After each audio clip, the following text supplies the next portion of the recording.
Peace and love, you beautiful miracles with a spiritual level of being. Nathan here from a spiritual level of being, and you have a spiritual level of being. And today I want to discuss narcissistic behaviour. Now, before I go into this, everyone deserves love.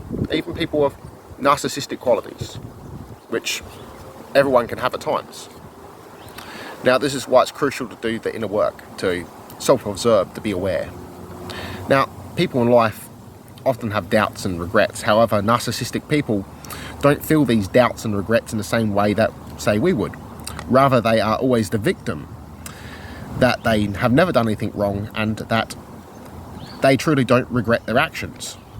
You may even think that a narcissistic person does good things, but a narcissistic person can't do good deeds without someone noticing them, without someone being there, or without some sort of reward or praise or self-gain.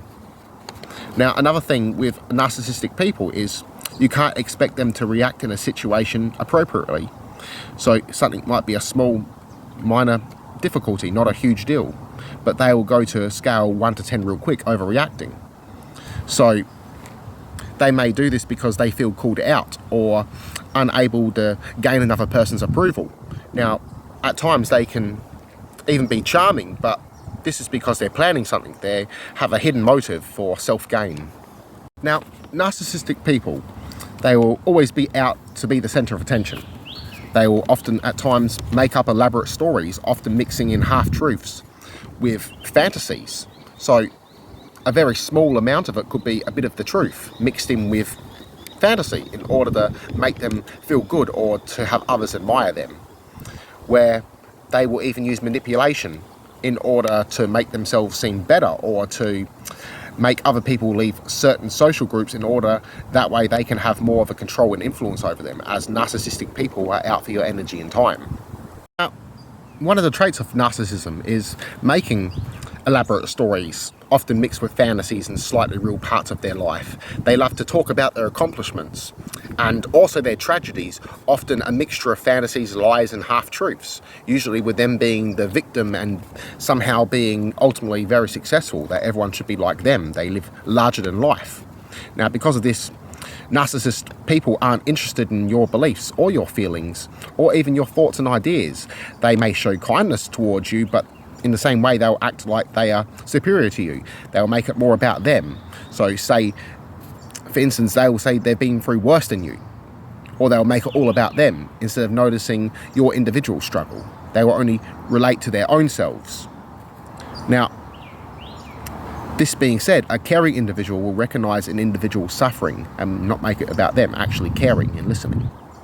Now, if a narcissistic person doesn't get their own way, or they come across someone they view as better or being more particularly liked in their friend group, they will make this person feel shamed. They'll use shaming, humiliation and devaluation towards this other person, as they feel like they should be the centre of attention.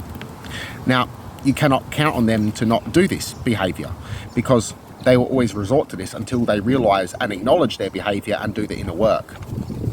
Now, lastly, narcissistic people will not acknowledge someone else's success and celebrate it, or praise you, or even feel happy for you, as they won't view you as successful, but rather doing better than them. So they feel they are more deserving than you, and more entitled than you. They may pretend to give you praise, but secretly they'll wish you failed. The only time they will be happy for you is if they can be a part of the spotlight or put the spotlight on them. So your success for their bragging rights, or if they're successfully getting something off of you or from you, making it their success and their accomplishment that they can in turn spotlight themselves. Now, one reason I chose this subject was because it may help reveal narcissistic qualities in yourself or in others, to be able to avoid this sort of behaviour, to detach from it. Now, another reason is because many people who have been made victims from narcissism over prolonged abuse suffer from constant self-blame, blaming themselves in turn for what they've received in abuse. Now, this can make self-healing harder and slower.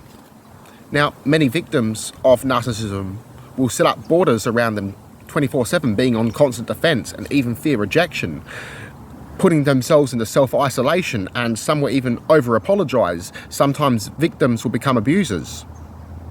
So it's not the fault of the victim, but the fault of the narcissist. So forgive yourself and view this as a game that has brought you more knowledge about yourself, as even nasty people, or who we consider our enemies, can reveal our own hidden faults. So it's time to love yourself. It's time to inspire yourself and to be the best version of you that you can be. You didn't come here to suffer. You come here to live the best human experience that you possibly can. So I love you all. Connect to one, mind and soul. Namaste. Keep on smiling.